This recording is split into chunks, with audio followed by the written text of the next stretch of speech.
लोकशाहीचं मंदिर समजल्या जाणाऱ्या विधिमंडळासाठी कालचा दिवस गालबोट लावणारा ठरला आणि त्यासाठी कारणीभूत ठरले भाजप आमदार गोपीचंद पडळकर आणि शरद पवारांच्या राष्ट्रवादीचे आमदार जितेंद्र आव्हाडांचे समर्थक।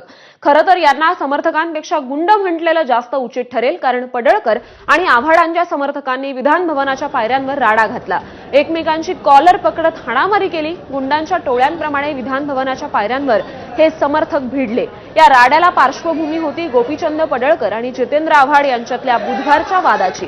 या दोन्ही नेत्यांनी काल गाडीचा दरवाजा जोराने लावण्यावरून एकमेकांना शिवीगाळ केली होती।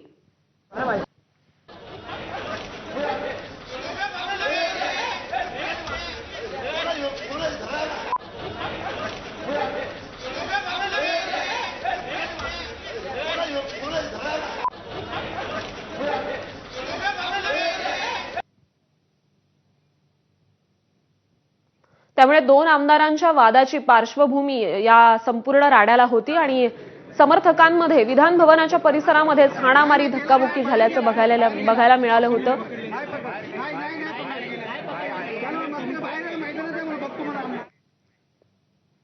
तर विधान भवन परिसरात नेमकं काय घडलं बघूयात।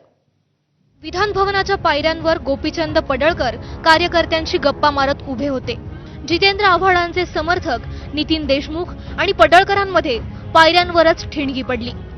गोपीचंद पडळकर नितीन देशमुखांच्या दिशेने सरसावले, पण कार्यकर्त्यांनी त्यांना रोखलं।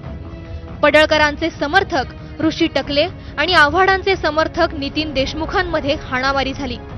हाणामारीच्या तक्रारीसाठी जितेंद्र आव्हाड जयंत पाटलांसह मुख्यमंत्र्यांच्या भेटीला गेले। महसूल मंत्री चंद्रशेखर बावनकुळेंकडून पडळकरांना तातडीनं बोलावण्यात आलं। बावनकुळेंशी चर्चेनंतर गोपीचंद पडळकरांनी दिलगिरी व्यक्त केली।